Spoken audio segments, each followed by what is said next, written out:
Below the South China Sea, there's an underwater mountain range with canyons so deep that no man or machine has explored them. Ships often disappear in those waters and nobody knows why. Under a heavy storm, Layla is trying to fix something on a ship while arguing with John, who refuses to come out to help her.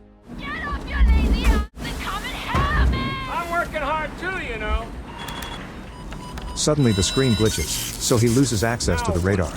He yells at mechanic Joey, who scolds him back because he's always hitting the machines instead of treating them well. The crew has been hired by Hanover, who is interested in taking some cargo to a very specific spot in the middle of nowhere but hasn't told them why. Hanover has come with a team of mercenaries who aren't used to the sea. T-Ray gets sick and everyone teases him when he pukes. An argument ensues between T-Ray and Mamuli and they threaten each other with their weapons, but they end up laughing it off. Then the group starts describing disgusting things to make T-Ray puke again. Joey sneaks into the cargo bay to open Hanover's boxes and he's shocked to discover torpedoes. The mercenaries catch him red-handed and start beating him up. Layla hears this on the comms and has to convince John to help. He ends up shooting at a wall to make everyone stop and explains that if they don't behave, they'll break the contract and he won't finish the mission. Hanover reminds him that not asking questions is also part of the contract and the mercenaries keep hitting Joey, so John hits one of them in return. The mercenaries immediately take out their guns and put a knife to Joey's neck, but Hanover orders them to let Joey go. While Layla takes care of her boyfriend's wounds, Hanover opens the boxes with weapons to arm his men and Mulligan activates the torpedoes. Meanwhile, a luxurious cruise is also navigating through the storm, but everyone inside is having lots of fun. The owner Simon gives a speech about his project and promises to make everyone's dreams come true. Trillian makes her way through the party and bumps into Captain Atherton to smoothly steal his wallet. She goes outside to empty it and is creeped out by a strange noise coming from the sea. Afterward, Trillian picks the lock on the security office and covers the camera with bubblegum. Then she uses the card she stole from Atherton's wallet to access the vault, where she finds priceless jewelry. At that moment, Simon and Atherton come in and make their men arrest her. It turns out they've received a report with Trillian's criminal file, which details all her robberies, convictions, and the fact that she's wanted in 4 countries. Simon slaps her and Atherton takes back his card. Since the ship doesn't have a cell, they lock Trillian up in the storage room. However, Simon doesn't notice that she's taken his wallet. Trillian is happy to eat and drink the fancy things in the storage. In the control room, a mysterious person breaks in and hacks into the computer to access the disks, which they proceed to exchange for their own. After they leave, all systems go off, so the ship loses access to the comms and the radar malfunctions. Among the glitches, a sailor notices something big approaching them underwater. Suddenly that mysterious thing hits the cruise ship, causing dozens of people to fall and get hit by furniture or broken glass. They also fall down the stairs or over balconies. While the food boxes fall on Trillian, the cruise loses one of its speedboats. The crowd panics and runs through the corridors, pushing and stepping on each other as they try to escape. A woman hides in the bathroom and hears a strange noise in the walls. At that moment, something reaches through the toilet to grab her, destroying the bathroom while slowly killing her. Back to John, he sees the mercenaries making holes at the bow to install a torpedo launcher. The radar is still failing, but it can detect something in the water. It's the fallen speedboat, but by the time John sees it, it's too late. His ship crashes into the speedboat and a huge explosion happens, which severely damages many areas of the ship including the engine. John has no choice but to shut all systems down. The group rushes to put all the fires out, and thankfully none of the torpedoes explode. When Layla uses her binoculars, she sees the cruise ship nearby, and John thinks they could ask them for some fuel. Suddenly the mercenaries surround the crew with their weapons and Hanover announces they're in charge now. It turns out their plan has always been to rob the cruise and blow it up with the torpedoes after they're done to get rid of the evidence. The cruise ship isn't moving, so it's easy for the mercenaries to use a special device to force a door open and climb inside. Joey and John are also brought to the mission as hostages, but Layla is left behind with Billy. They rush to the main room and find a complete disaster, not to mention the lack of power except for a few emergency lights. The most shocking thing is the lack of people, since they can't find a single person around. There's blood everywhere, even in the elevator. The search continues, but they still can't find any people, yet the lifeboats are still on the ship. Suddenly they hear an explosion and the mercenaries open fire, shooting their guns for several minutes until John points out it's just a malfunctioning firework. However, the men are so impressed by these powerful guns that Hanover got them that they keep shooting for fun. Afterward, the group splits to proceed with the plan. In the storage room, Trillian wakes up and hears some weird noises in the pipes.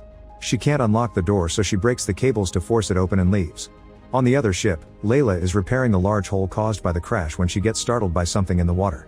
She's horrified to see a floating body, and while she wonders what to do, something grabs her legs and pulls her underwater.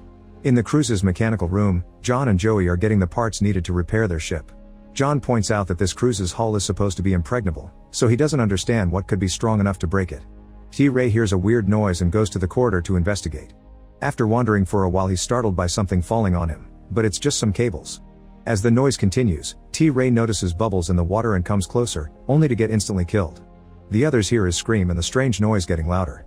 In the main office, Trillian tries to access the vault again and is caught by the rest of the group. Hanover grabs her by the neck and demands to know what happened, but she has no idea. A mercenary takes Simon's card from her and opens the vault, only to get an axe on his head. It turns out Simon and a few survivors have been hiding there. The group opens fire and kills most of the group before they realize it's just civilians. Simon and Atherton manage to avoid the fire and the mercenaries take them hostage.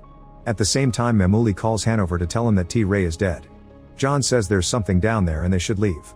Suddenly Mamuli is pulled down and dragged around in the water, causing him to hit his head on a pipe.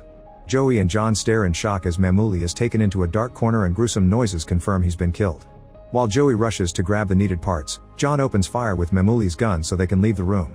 John and Joey reach a corridor, where they see a shape moving in the water. The monster destroys the floor as it comes closer and the duo runs as fast as possible to reach a door, which they lock to keep the creature out. In the vault, Simon tells Hanover that the monsters are everywhere, so Hanover agrees that the robbery can wait. While everyone is distracted, Trillian runs to get in the elevator, where she can hear the creepy noises in the shaft. When the doors open, Joey and John rush in and stop her from getting out. The noises continue until the elevator stops at the main office, where the rest of the group also gets in. The mercenaries still don't believe the monster story and think John killed their friends. When Mulligan grabs him to yell at him, John kicks him in the groin. Then the elevator starts shaking and moving faster. The group gets scared and tries to stop it, but the buttons aren't working. At that moment the cables break and the elevator begins to fall at great speed. Thankfully, when it crashes, the doors break and everyone rolls out. On this floor, they're horrified to find blood all over the place and skeletons covered in goo. At the end of the corridor, the door is starting to bend and the lock is finally broken. The walls also start bending, but it stops in just a few seconds. The group waits in silence, hoping the creature will go away. However, when a mercenary accidentally steps on a skull, the noise causes the monster to go crazy and hit the walls again. Hanover and John open fire as the group retreats, reaching another door and locking it before the monster can touch them. In the other ship, Billy is looking for Layla and notices something weird in the water. Minutes later the group makes it to the maintenance room, where there's no blood or damage.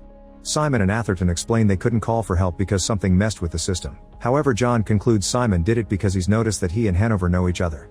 It turns out Simon is in debt, so he hired the mercenaries to loot the cruise and blow it up for the insurance money. He had planned to save the passengers on the lifeboats, but the monsters ruined everything. Atherton gets furious and jumps on Simon, so Hanover has to separate them.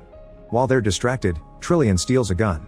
At that moment Joey sees some goo falling on his shoulder, and when he turns around, he screams at the sight of giant tentacles on the ceiling. John opens fire, causing blood and goo to fall all over them.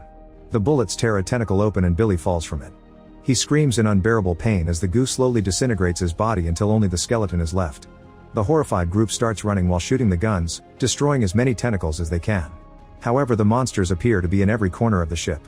The team splits as they panic and Trillian finds John to ask him to take her away in his ship. They're interrupted by an attacking tentacle that makes Trillian run away. John notices that the tentacle has teeth but no eyes. It also reacts to any sound. No matter how slowly John moves, the monster hears him and opens its tentacle mouth to attack. Thankfully, Trillian comes back with open fire and wounds the tentacle until it leaves.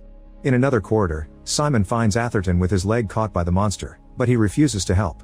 Trillian and John arrive and try to get him out, however the monster is too strong and quickly devours him. The others also come in and open fire with John until they can't see the creature anymore. Simon explains that by judging by the size, the tentacles are actually a mutated version of a worm known as Ada. They spit out the skeletons after sucking out all their praise fluids. John announces he's going back to his ship and everyone follows him. Soon the emergency lights also go out and they have to use flashlights. Unfortunately, the only passage that can take them to the exit is flooded, so John, Hanover, and Mulligan agree to dive in to check if it's a swimmable distance. As they look around, Mulligan finds a severed arm and he freaks out. John and Hanover have to pull him out when they reach the other end. At that moment a monster appears in the corridor behind the other group and Joey has to hurry to close the door. The beast starts pounding on the steel, so a terrified Simon jumps into the water to join the others. The door eventually blows off and the worms try to attack the humans, who immediately open fire. The strength of the mercenary weapon causes Trillian to fall into the water too. Soon Joey runs out of bullets, so he also jumps into the water. The last mercenary keeps on firing until the worm retreats, then he follows the others. Unfortunately, a worm finds him and captures him, so before dying he activates a grenade to bring the beast down too. The group reunites in the kitchen and discusses their options. Simon explains he did hire a rescue team as part of the plan, but it'll arrive in 24 hours. Half of the group thinks they should go to John's boat while the other thinks they should wait in the kitchen because there's enough food to survive. Mulligan starts losing his mind and Hanover has to keep him back at gunpoint. Suddenly a worm appears behind Mulligan, so everyone runs away while he opens fire. The stray bullets hit the stove and start a fire, causing the worm to retreat into a vent. A smug Mulligan yells at the vent to taunt the monster, who then appears behind him and swallows him whole. The rest of the team is trying to find an exit, but the monsters keep closing every door they find. They also break some cables to block the corridor, and Simon realizes the worms are forcing them to go to the ship's bow. He tells the others how to get there, but he takes a different hallway. When the group enters the bow, they're horrified to find skeletons and blood everywhere. Suddenly the hull breaks and a huge wave floods the bow. The group runs back through the corridor and finds Simon, who closes a door on their faces. The water soon hits John and Trillian, making them lose the bag with the ship parts. The monsters chase after Joey and Hanover, who throws a grenade. The explosion slows the creatures down, but it's not enough to stop them. Hanover decides to shoot Joey's leg to make him fall and leaves him behind as bait. Joey manages to find a dumb waiter and hides inside, so the monsters go after Hanover instead. In the casino room, Joey takes a break and is suddenly startled by Hanover, who is slowly being eaten by a worm.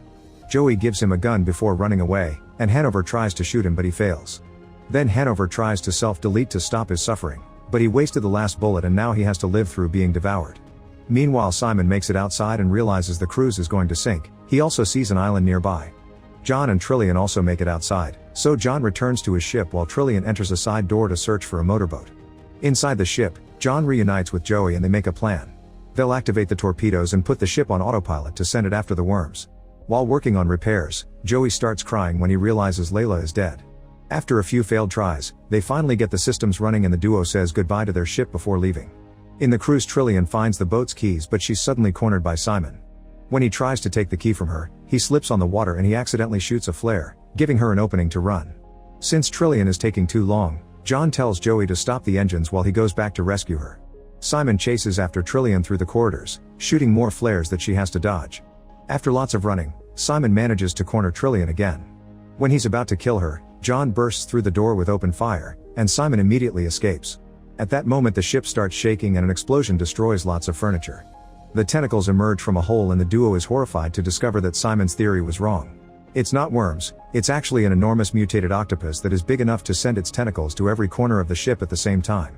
When the duo tries to escape, a tentacle quickly captures John and the monster roars at him. John uses the chance to shoot it in the eye and the tentacle drops him. He tells Trillian to run to the cargo bay while he goes back for Joey. When John returns to his ship, he finds goo in Joey's jacket, indicating he's been eaten. After taking a moment to grieve and activate the autopilot, he goes back to the cruise and startles Trillian, who almost shoots him down. Meanwhile, Simon is outside and sees that John's ship is working, so he jumps to board it and breaks his leg in the process. He has to drag his body to the control room where he tries to take control of the ship, but he can't override the autopilot.